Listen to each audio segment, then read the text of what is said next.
Practice आएगा जी। ये फौरन से हम नहीं कर सकते इसको, जो है ना, हमें एनालाइज करने की ज़रा थोड़ी ज़रूरत है उस उस सिचुएशन को टाइम भी। पर देखें टेक्निकली तो इमोशनल ब्रेन ओवर एक्टिव होता है जब हम गुस्से में होते हैं, जी। और जिस दिमाग ने रैशनैलिटी देनी होती है दिमाग के हिस्से ने, वो ज़रा ऑफ हुआ हुआ होता है, ज़रा वो दरवाजे बंद किए हुए होते हैं उसने। एक दिमाग का तीसरा हिस्सा भी है जो कि हम प्लान करते हैं, जहाँ पर हम इंस्टॉल करते हैं, जैसे कंप्यूटर को हम कहते हैं कि उसको तशबीह देते हैं कि जैसे कंप्यूटर्स में सॉफ्टवेयर को इंस्टॉल किया जाता है और कुछ को डिलीट भी करने की सहूलत मौजूद होती है, इसी तरह से ये आप सोचने वाला काम होगा कि जब भी मुझे गुस्सा आएगा, क्योंकि उस लम्हे जो भी आप कर रहे होते हैं वो आपको बिल्कुल ठीक लग रहा होता है, लेकिन ये उस वक्त करने वाला काम नहीं है। ये पहले से अपने आप को ज़रा समझाना है कि अच्छा जब भी मैं गुस्से में आऊँ तो मुझे चूँकि पता है कि कुछ ठीक नहीं होगा, तो उस टाइम पर मैंने करना क्या है, प्री प्लान जिस तरह हम कहते हैं, प्लान करके। यानी ये असल में तो एक एनर्जी है जिस एनर्जी को ज़रा काम डाउन करना है। पहला स्टेप ये है कि आप अपनी फिजियोलॉजी को बेहतर करते हैं, यानी आप अपनी फ़िज़िकल साइंस को इन ऑर्डर करते हैं। आपका हार्ट रेट इंक्रीज़ है, आपका चेहरा सुर्ख हुआ है, दिल ज़ोर ज़ोर से धड़क रहा है, या बटरफ्लाइज हो रही हैं स्टमक में, जो लोग इंटरनलाइज करते हैं तो उनके इस तरह के साइंस होते हैं। सो पहला उसको करना है। जैसे पानी पीने से गुस्सा फ़ौरन बेहतर होता है, आप डीप ब्रीदिंग करने से, यानी बॉडी को रीस्टेट करने के लिए कोई भी एक्शन करें, फिर आप कहकर ज़रा एग्ज़िट ले लें कि अच्छा हम थोड़ी देर बाद बात करते हैं। सबसे ज़रूरी है गुस्से का इजहार अल्फाज में करना सीखें। आई मीन एक तो ये है ना कि हम अपनी स्टेट को बेहतर कर रहे हैं,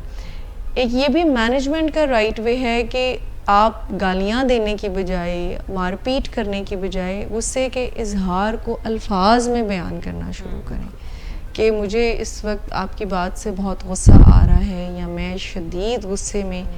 हूँ, और मैं, यानी आप अपने अल्फाज में अपने गुस्से का इजहार करते हैं और फिर अपने एक्शंस को उस तरह से होल्ड कर लेते हैं कि दिल तो मेरा ये चाह रहा है बट आई नो दैट कि ये प्रॉपर नहीं है। और ये प्रैक्टिस से आता है, जैसे उमर साहब ने कहा ना कि विद प्रैक्टिस आप फिर अपना एक चेंज करते हैं अपने मेथड को, कि अगर आप रिएक्ट कर रहे हैं या आप इंटरनलाइज कर रहे हैं तो फिर आप राइट वे में मैनेज। तो सबसे पहला काम अपनी एनर्जीज़ को इन ऑर्डर करना है, कुछ भी डाइवर्जन करके। और दूसरा, अगर हम गुस्से का इजहार करना सीख जाएं अल्फाज में, यानी एक्सप्रेस करना रादर रिएक्टिंग और इंटरनलाइजिंग। ठीक है। इसके अलावा कुछ और इस तरह के भी तरीके हो सकते हैं कि जब गुस्से की स्टेट में आपकी एनर्जी लेवल बहुत ज़्यादा हाई हुआ होता है, अब आप अपने साथ ये सेल्फ टॉक करके ये अपने आप को कह तो सकते हैं कि मैं इस टाइम पे गुस्से में हूँ और अगर मैंने कुछ किया तो वो गलत ही करूँगा, तो थोड़ी देर रुक जाओ, थोड़ा काम डाउन हो जाओ। बट अगर आप में बहुत ज़्यादा फ्रीक्वेंट गुस्से का मसला है कि आप हर दफ़ा ही आपको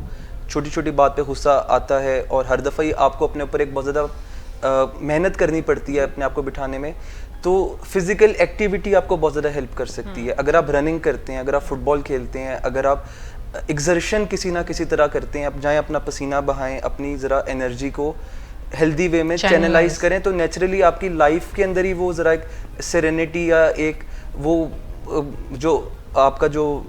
हाई एनर्जीज होती है आना शुरू हो जाती है, वो ज़रा वैसे ही कम होनी आपको महसूस, आप ज़रा सुकून में महसूस अपने आप को करने लग जाएंगे। अपनी रूटीन को मैनेज कर लें, जिस तरह वॉक की बात होती है यहाँ पे काफ़ी ज़्यादा,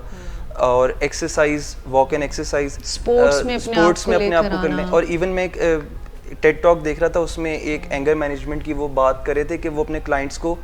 एक पंचिंग बैग भी दे देते हैं जिनको बहुत ज़्यादा एक्सट्रीम लेवल पे एंगर के इश्यूज होते हैं, कि आप बॉक्सिंग करके अपने एंगर को चैनलाइज करना स्टार्ट करें। और जब आप फील करते हैं कि अब आपके अंदर वो एनर्जी लेवल लो हो गया, तो फिर आप कॉग्निटिव लेवल पे काम स्टार्ट करें। फिर आप सोचें उसके बारे में कि कैसे अब मैंने इसको अपनी बातों से, अपनी सोचों से मैंने किस तरह गुस्से को बदलना है या किस तरह उसको मैंने अब चैनलाइज करना है। अच्छा, ये मैं अभी इन्होंने खुद ही ये बात कह दी, तो मैं अगर this is the complete thing ना, कि पहले आप एनर्जीज़ को एग्जर्ट करते हैं और फिर अपनी सोच के लेवल पर भी काम करते हैं। यानी वेरी इंपॉर्टेंट बात यहाँ पर यह है कि अगर आप एग्जर्ट करते हैं